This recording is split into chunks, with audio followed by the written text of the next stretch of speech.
Hadirin hadirat Bapak Ibu jamaah Masjid Al-Muhajirin rahimakumullah. Alhamdulillah, kita selalu bersyukur kehadirat Allah atas nikmatnya yang umum maupun nikmatnya yang khusus.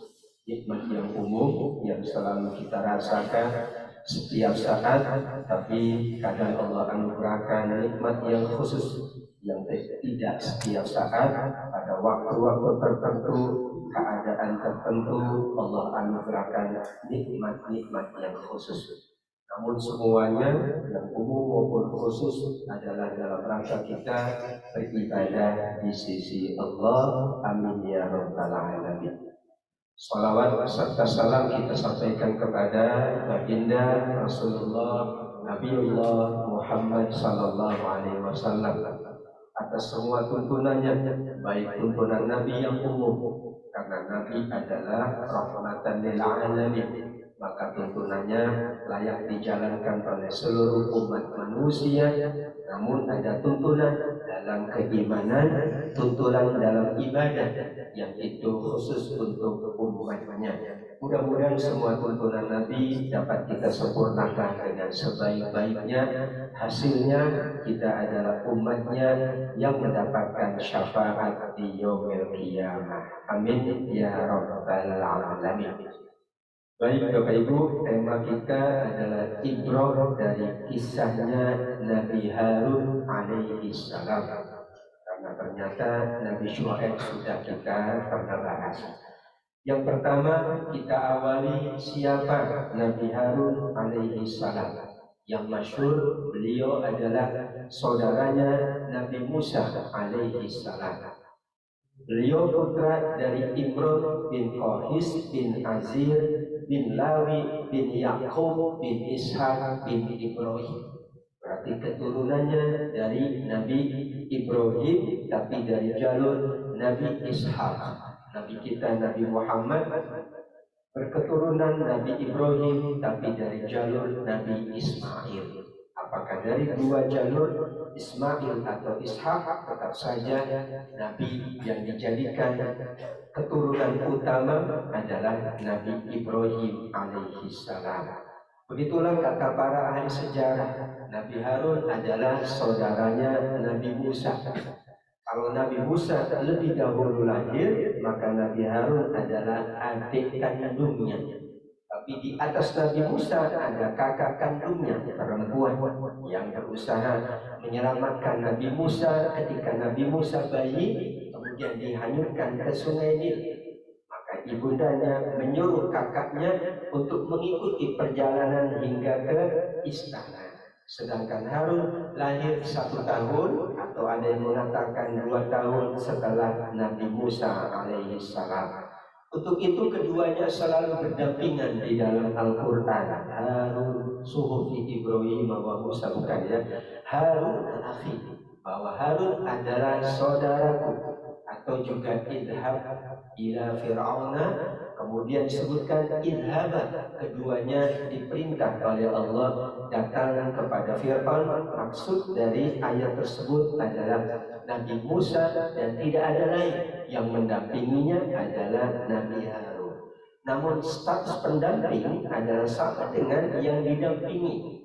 Ini antara dua dan dua-duanya Nabi. Kalau kita mungkin pendampingnya tidak sama dengan kita. Dalam konteks kenabian, dalam kaidah keimanan kepada para nabi, meskipun Nabi Harun mendampingi Nabi Musa, tapi tidak mengurangi derajat kenabian Nabi Harun. Karena ada yang mengatakan Nabi Harun kan cuma mendampingi, Nabi Harun kan cuma menemani Nabi Musa. Nabi aslinya Nabi Musa. Oh tidak, dua-duanya Nabi asli. Maksudnya dua-duanya diutus oleh Allah. Tapi memang Nabi Musa membutuhkan Nabi Harun, karena nanti disebutkan Nabi Harun punya kriteria yang tidak dimiliki oleh Nabi Musa. Maka Allah utus bersama Nabi Musa Nabi Harun alaihi wassalam untuk menyempurnakan dakwahnya Nabi Musa alaihi salam.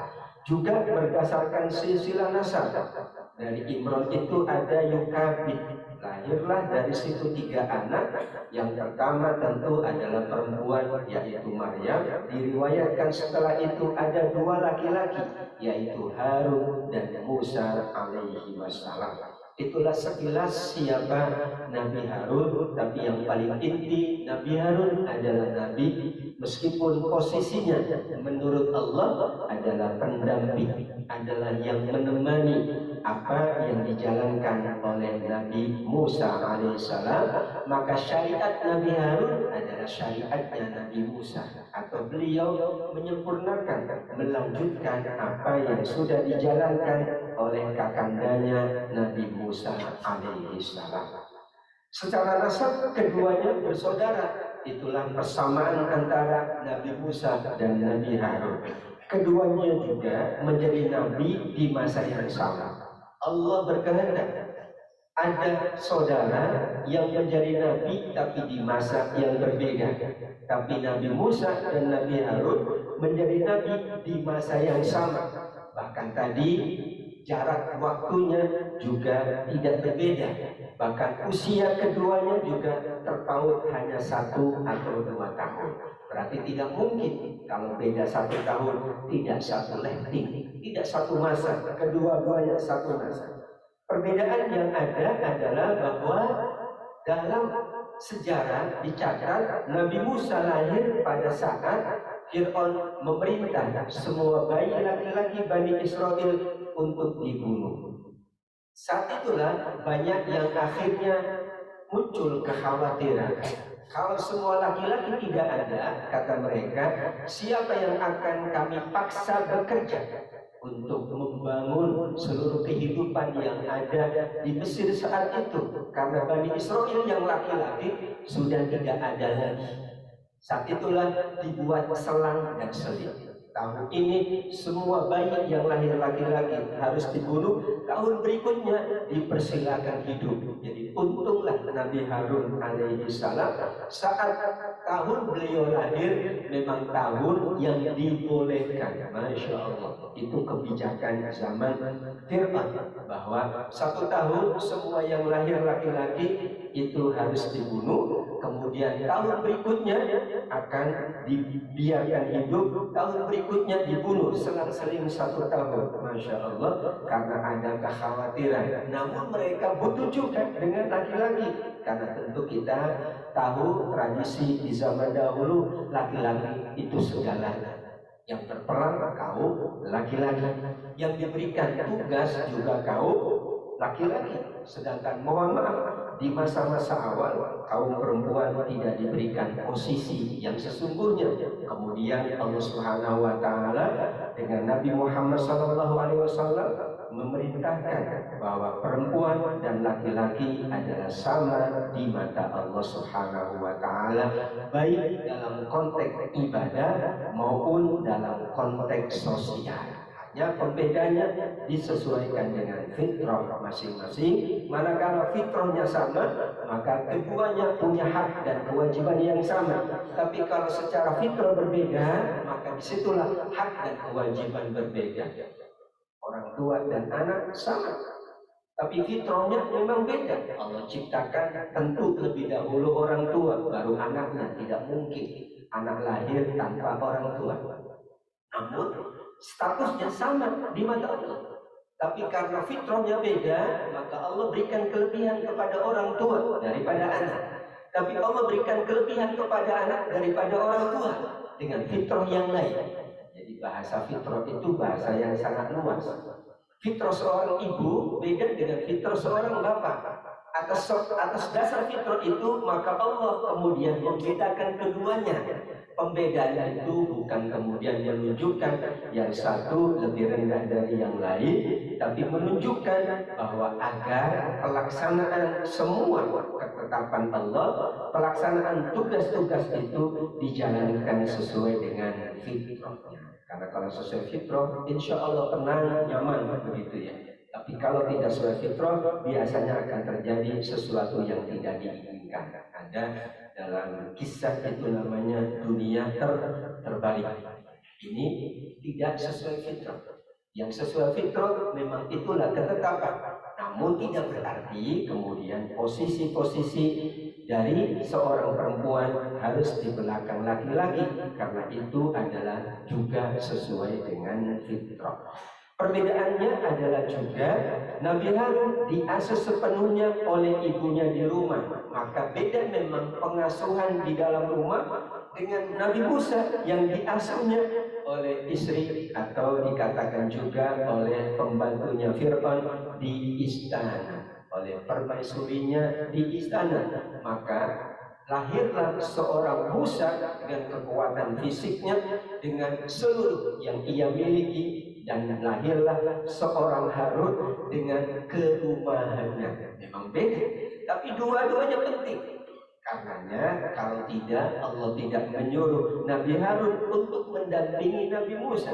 Dalam riwayat dikatakan saat Nabi Musa kesulitan untuk berdakwah kepada ayah angkatnya, maka kemudian Allah perintahkan Harun, wahai Harun, aku jadikan engkau nabi. Tugasmu adalah engkau bersama Nabi Musa datang ke Fir'aun, ayah angkat Nabi Musa, tapi bukan ayah angkat Nabi Harun. Tentu secara psikologi ada gap, karena ini adalah anak angkat Nabi Harun, bukan anak angkat. Maka dia lebih luas untuk menyampaikan itu kepada Fir'aun. Harun diberikan oleh Allah kelebihan fasih berbicara, sedangkan Nabi Musa memang tidak seperti Harun. Kaidahnya dalam konteks kenabian, kita memahami pembeda antara para nabi itu bukan pada tataran untuk kita lebih memilih Nabi Fulan daripada Nabi Fulan. Enggak. Tetapi konteksnya adalah bahwa masing-masing nabi punya kelebihan. Dan kelebihan masing-masing itu sudah disiapkan oleh Allah. Karena yang ia hadapi adalah orang yang mahir berdiplomasi, yang cakap untuk berkomunikasi, maka disiapkan Harun. Sedangkan Nabi Musa nomor yang disampaikan, beliau kurang cakap berkomunikasi. Nabi Musa to the point. Nabi Harun banyak mampu melakukan komunikasi yang dapat dipahami oleh yang lain. Itulah doa yang sangat masyhur, biasanya juga disampaikan oleh para penceramah atau yang akan menyampaikan sambutan atau pidato. Rabbi shrah li sadri wa yassir li amri wahlul 'uqdatam min lisani. Nabi Harun tidak berdoa ini karena beliau sudah fasih sejak awal. Karena Nabi Musa tidak fasih, maka mohon dilancarkan lisannya, supaya lisan yang ia dilancarkan oleh Allah dapat menyampaikan sesuatu yang difahami oleh khalayak. Itulah keunggulan atau kelebihan dari Nabi Harun, tapi konteksnya kelebihan para nabi bukan dalam tataran ini nabi yang lebih daripada nabi yang lain, tapi tatarannya Allah melebihkan sesuai dengan kehendak Allah. Kalau kita selaku umat para nabi, kita hanya mengatakan amanar rasulu bima unzila ilaihi min rabbihi wal mu'minun kullun amana billahi wa malaikatihi wa kutubihi wa rusulihi la nufarriqu baina ahadin min rusuli. Kita tidak boleh membeda-bedakan. Allah lah yang membeda-bedakan dengan kelebihan, dengan keutamaan. Tujuannya Allah yang maha tahu. Katanya, riwayatnya bahwa Nabi Musa kenapa kurang fasih? Karena pernah ia diuji oleh ayah angkatnya untuk memilih apakah bara api atau dikatakan susu. Ia memilih api dan dimasukkan ke mulutnya. Sejak itu dia agak sulit untuk berkomunikasi. Tapi jangan kemudian dikatakan Nabi Musa tidak fasih itu kayak kita. Enggak. Tetap saja semua nabi pasti fasih berkomunikasi. Karena syarat dakwahnya para nabi harus fasih. Kalau tidak fasih gimana ya kaumnya paham. Hanya kalau dibandingkan dengan Harun, Harun lebih fasih. Sama saja kita bandingkan Nabi Ayub dengan Nabi Muhammad SAW. Kalau soal kesabaran sama, di atas kita semua pasti. Tapi kalau bicara apa yang disebutkan Allah, memang Nabi Ayub lebih sabar. Tapi dalam konteks tertentu Nabi Muhammad lebih sabar. Itulah yang sulit. karena keadaan yang berbeda-beda antara para nabi. Tapi bukan dalam tataran kalau gitu nabi yang paling sabar Nabi Ayub, belum tentu. Dalam konteks penyakit Nabi Ayub lebih sabar. Dalam konteks yang lain, nabi-nabi yang lain juga sabar. Nabi Sulaiman kalau tidak sabar, bagaimana mungkin ia menyelesaikan tugasnya dengan sebaik-baiknya. Itulah memaknai dari perbedaan antara para nabi. Yang jelas Nabi Harun fasih dalam konteks kenabian. Nabi Musa fasih kalau kemudian dibandingkan dengan yang lain, apalagi dengan kita. Ya, tentu waduh, kalau gitu lebih bagusan kita ini daripada Nabi Musa. Enggak begitu. Tapi kalau dibandingkan dengan Harun, memang Nabi Harun lebih fasih dari Nabi Musa. Dan itu dikatakan oleh Nabi Musa sendiri. Huwa afsahu minni lisan, dia lebih fasih dariku ya Allah. Maka biarkan ia yang menyampaikan itu di hadapan ayah angkatku. Demikian Nabi Musa selalu didampingi oleh Nabi Harun dari menyeberangi Sinai, menghadapi kehidupan yang sulit di padang pasir bersama Bani Israel. Satu kali saja Nabi Harun tidak mendampingi Nabi Musa saat Nabi Musa diperintah oleh Allah untuk menghadapnya. Nabi Harun memang tidak dibolehkan. Saat itulah 40 hari lamanya Nabi Harun diperintah oleh Nabi Musa karena adiknya sekaligus adalah Nabi pendampingnya. Secara nasab adiknya, dia punya hak untuk memerintah. Tapi secara jalur memang dia adalah pendampingnya. Maka Nabi Musa punya kewenangan untuk memerintah. Nabi Harun, engkau diam di sini dan kemudian jaga Bani Israel. Ternyata ada seorang yang cerdik namanya Samiri. Maka ia kemudian memprovokasi Bani Israel untuk kembali menyembah patung anak sapi yang banyak disebutkan di surat Al-A'raf. Namun kemudian disitulah terjadi kesalahpahaman antara Nabi Musa dan Nabi Harun. Selesai Nabi Musa menjalankan tugas yang diperintah oleh Allah, maka kemudian Nabi Musa datang. Dan ternyata melihat Bani Israel sedang menyembah patung anak lembu. Terkejutlah, ditanyalah Harun, apa yang kamu lakukan 40 hari? Kamu persilahkan mereka kembali itu? Kata Nabi Harun, luar biasa jawabannya. Khasyitu an taqula farraqta baina Bani Israel. Aku khawatir kalau kemudian aku memutuskan tanpa ada kehadiranmu, aku dianggap memecah belah Bani Israel. Menjaga keutuhan persatuan lebih penting, kata Nabi Harun. Dan dia lebih fasih. Maka Nabi Musa pun menerima. Oh iya, benar juga ya. Disitulah dia jaga. Barulah Nabi Musa yang mengatakan, sekarang kalian tinggalkan itu. Dan Samiri dipanggil oleh Musa. Dan Samiri takut sama Musa. Samiri tidak takut sama Harun. Karena Harun itu lembut. Tapi melihat Nabi Musa, enggak berani dia. Ada seorang budak dipukul Nabi Musa, langsung bukan hanya pingsan, meninggal dunia. Samiri tidak berani menghadapi Musa.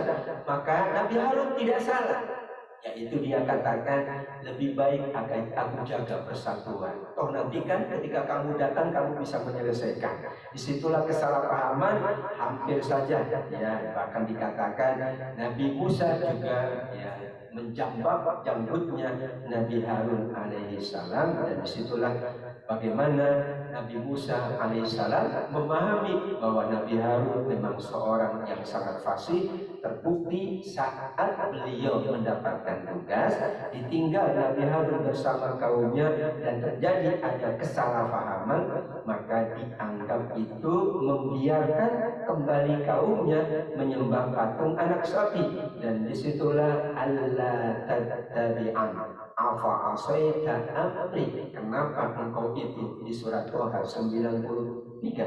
Apakah sengaja engkau melanggar perintahku wahai Harun? Dan boleh Nabi Musa mengatakan itu karena Nabi Harun posisinya pendamping. Kata Harun, wahai putra ibuku, berarti sama-sama satu saudara, jangan engkau pegang janggutku dan jangan pulang kepalaku. Janggutnya dipegang, kepalanya dipegang. Sedikit emosi Nabi Musa, aku khawatir engkau akan berkata, engkau telah memecah belah antara Bani Israel dan engkau tidak memelihara amanah. Itulah sekali saja terjadi kesalahpahaman, namun sepanjang yang dijalankan Nabi Harun diapresiasi oleh Nabi Musa alaihissalam. Namun akhirnya saja kesalahpahaman itu dapat dinetralisir karena Nabi Harun dapat menyampaikan argumentasi dengan baik. Beliau seorang afsahu lisan. Kalau sudah afsah ya sudah. Makanya yang paling inti itu lisannya fasih atau tidak berargumentasi. Bapak Ibu, Nabi Harun di dalam Al-Quran disebut sebanyak 20 kali, 19 kali disepakati itu Harun dan saudaranya Nabi Musa. Hanya satu ayat, yaitu surat Maryam 28. Para mufasir berbeda. Kalau berbeda berarti ada dua pendapat. Yang pertama mengatakan itulah Nabi Harun, saudara Nabi Musa. Tapi yang kedua mengatakan bukan, karena bukan di zamannya Nabi Musa, yaitu ya ukhta Harun, wahai saudara perempuan Harun. Maksudnya Maryam saudara perempuan Harun. Kan tidak mungkin Nabi Harun kok hubungannya sama Maryam. Usianya saja sudah jauh berbeda, masa hidupnya juga berbeda. Namun karenanya inilah yang kemudian menjadi catatan para ulama sejarah. Mayoritas mengatakan sama, sebagian mengatakan beda, atau dikatakan dalam bahasa Al-Quran atau bahasa Arab tidak selalu anak dari keturunan yang sama. Jadi dalam bahasa kita sehari-hari atau tidak selalu harus saudara yang itu artinya adalah saudara kandung atau saudara tiri, tidak selalu. Orang nggak kenal juga kita bisa sebut ukhti kalau bahasa Arab. Jadi jalan kita nggak kenal namanya, di Timur Tengah kita jalan-jalan nggak kenal namanya, ya panggil aja ukhti, dia ngerti. Tapi bukan saudaraku dalam arti saudara kandung dari mana, enggak. Itu sebuah istilah yang lazim digunakan. Maka ukhta Harun di surat Maryam 28 tidak selalu artinya saudara kandung, tapi namanya persaudaraan tentu meskipun jaraknya jauh tetap saja bisa dikaitkan. Pengkaitannya nanti bisa dilacak dari silsilah-silsilah yang sangat panjang. Untuk itu ada riwayat dari Imam Tirmidzi dari sahabat Al-Mughirah bin Syu'bah. Beliau diutus ke negeri Najran. Di sana penduduk bertanya karena melihat ayat tadi yang berbeda. Kalian membaca Al-Quran, ya ukhta Harun, surat Maryam 28. Wahai saudara perempuan Harun, pada Nabi Musa, yaitu saudara Harun jauh sebelumnya Nabi Isa, yaitu putranya Maryam. Sekian lama waktunya antara keduanya. Maka Mughirah tidak mampu menjawab sahabat tersebut. Barulah beliau bertanya kepada Nabi, dan Nabi mengatakan, tidakkah engkau menyampaikan kepada mereka bahwa mereka itu dinamai dengan nama para nabi dan orang-orang yang soleh yang hidup sebelum mereka. Jadi biasa kalau nama sama. Dan itulah budaya bangsa Arab. Jadi masyarakat dulu menamakan itu sama saja. Jadi nama Harun itu bukan hanya identitas dari Nabi Harun, saudaranya Musa, tapi Harun adalah orang-orang soleh yang sangat banyak. Sehingga Harun di sini tidak harus selalu Harunnya Nabi Musa alaihissalam. Bahasa Nabi adalah juga bahasa yang sangat fasih. Beliau mampu menyampaikan itu karena itu wahyu dari Allah Subhanahu wa Ta'ala. Orang biasa nama itu sama, apa masalah gitu ya. Jadi kalau di ayat ini Harun, di ayat yang lain Harun, tidak selalu Harun yang di ayat ini dengan Harun yang lain itu sama orangnya. Dan orang Arab biasa menamakan dengan orang-orang soleh. Ya, dulu saya punya pengalaman, punya dosen namanya Muhammad bin Muhammad bin Muhammad. Kita juga bingung. Ayahnya Muhammad, kakeknya Muhammad, mungkin moyangnya Muhammad juga. Dan itu sudah menjadi kebiasaan dan tidak ada masalah. Makanya nama itu adalah lebih banyak ya nuansa tradisinya. Tapi syarat dari Nabi punya makna saja. Kalau punya makna yang bagus layak menjadi nama. Tapi kental dengan nuansa tradisi silakan. Ada tradisi bangsa A, bangsa B, suku A, suku B, nggak ada masalah. Ada yang kental dengan suatu nuansa tradisi dan itu tidak ada masalah. Karena nama-nama Nabi juga bukan nama Arab. Karena dulu belum ada bangsa Arab, adanya Bani Israel dan semua Nabi dari kalangan Bani Israil kecuali Nabi Muhammad Sallallahu Alaihi Wasallam. Itu bahasa Nabi untuk menyampaikan tentang persoalan nama kok berbeda di surat Maryam 28, maka dijelaskan dengan bahasa afsahul lisanan, bahasa diplomatis saja. Nabi tidak mengatakan baca ayat yang lain.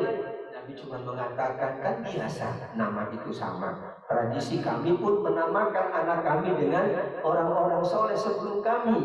Nama anaknya sama-sama cucunya atau anaknya sama dengan mbahnya. Nggak ada masalah kata Nabi ya. Sehingga itulah yang melerai apa yang disampaikan oleh Al-Mughirah bin Syu'bah. Paling lengkap kisah Nabi Musa dan Harun yang didampingkan adalah di surat As-Saffat ayat 114 sampai 122. Walaqad mananna 'ala Musa wa Harun. Ini yang paling lengkap karena ceritanya lebih runtut. Bagaimana Allah melimpahkan nikmat kenabian kepada Nabi Musa dan Harun. Kemudian Allah juga menganugerahkan nikmat keduanya diselamatkan dari bencana yang besar, yaitu tenggelam di laut, dan kemudian mereka dijadikan sebagai orang-orang yang soleh oleh Allah Subhanahu wa taala. Maka akhirnya adalah innahuma min ibadinal mu'minin salamun ala Musa wa Harun. Bahkan diulang lagi nama Musa dan Harun menunjukkan selamat sejahtera dilimpahkan atas Nabi Musa dan Nabi Harun alaihi wassalam. Hadirin wal hadirat rahimakumullah. Apa ibrah dari kisah Nabi Harun? Itulah yang inti dari pembahasan kita. Yang pertama, Nabi Harun adalah rekannya Nabi Musa. Tentu pertemanan atau perekanan akan menjadikan sebuah tugas itu sangat ringan. Apalagi tugasnya tugas yang berat saat itu adalah tugas menyampaikan dakwah dari Allah. Maka selevel Nabi Musa membutuhkan pendamping, teman, membutuhkan yang meringankan. Allah siapkan Harun, apalagi selevel kita, apalagi yang tidak punya level.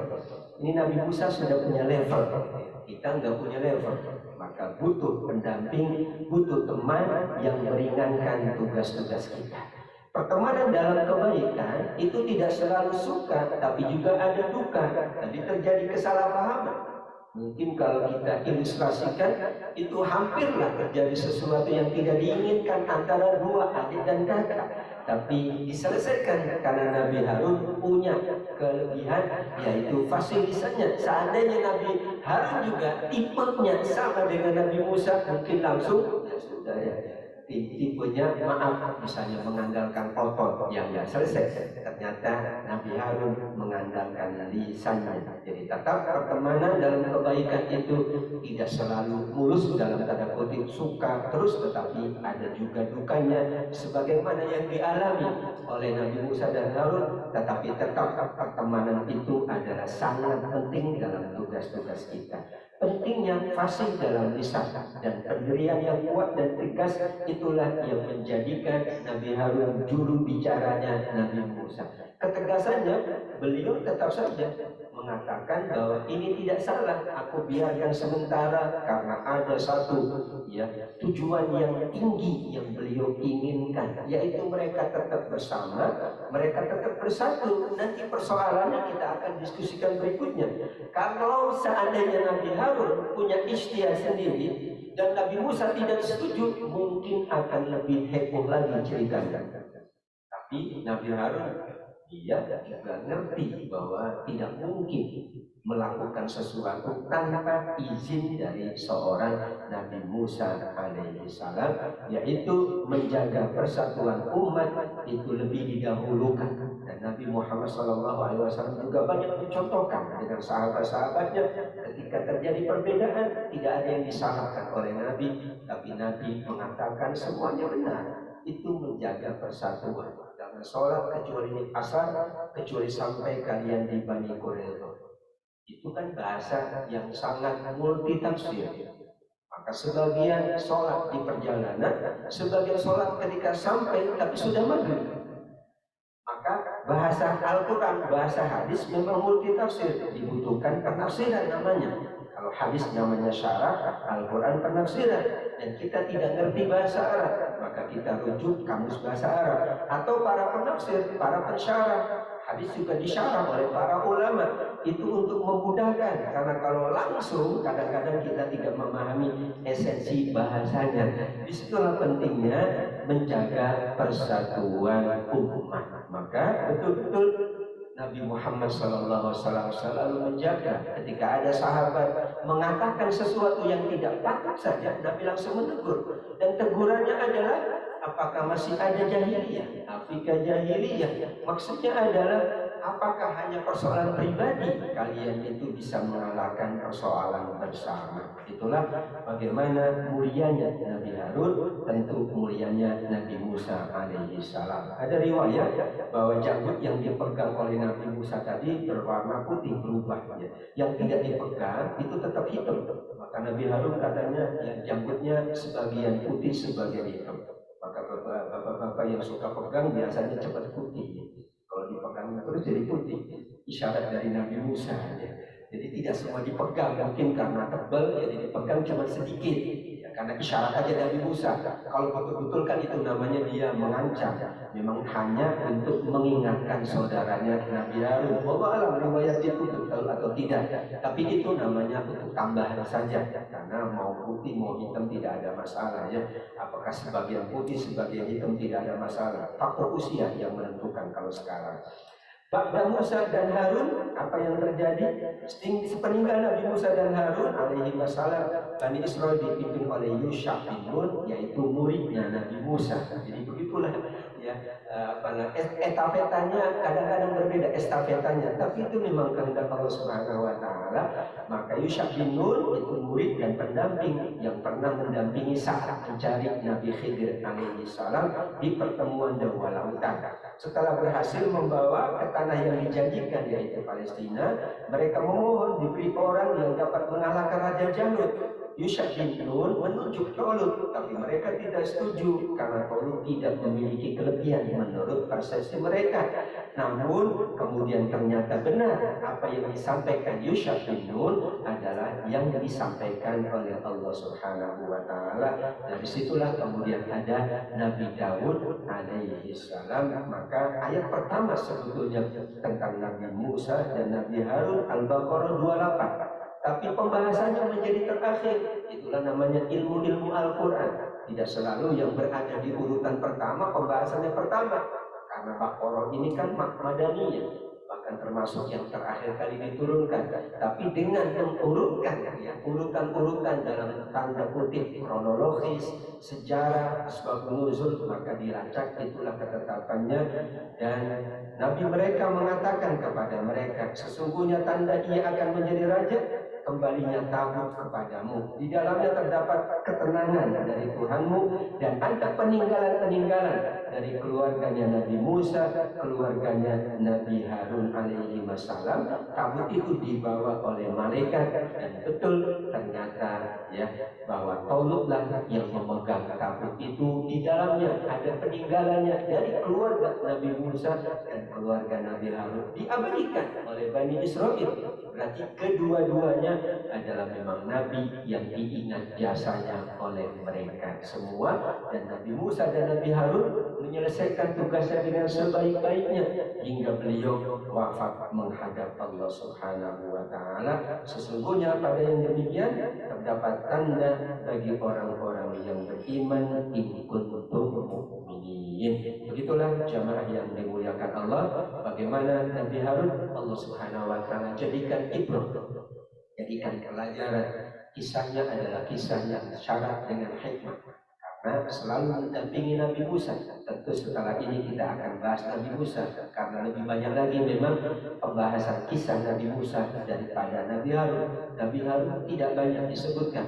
Kalaupun disebutkan selalu berdampingan dengan Nabi Musa alaihi salam. Mudah-mudahan bermanfaat untuk kita semuanya. Kita banyak membaca ayat-ayat Al-Quran, maka semakin banyak pula nilai-nilai, semakin banyak hikmah, semakin banyak nasihat dari Allah, mau'izah, semakin banyak petunjuk dari Allah untuk kita menjalankan kehidupan lebih baik lagi, hingga akhirnya kita tutup kehidupan ini dengan husnul khatimah. Amin ya rabbal alamin. Mohon maaf dan terima kasih. Kita sempurnakan majelis yang mulia ini dengan doa penutup majelis. Subhanakallahumma wa bihamdika asyhadu an la ilaha illa anta astaghfiruka wa atubu ilaik. Wa lakum minkum wa billahi taufiq wal hidayah. Wassalamualaikum warahmatullahi wabarakatuh.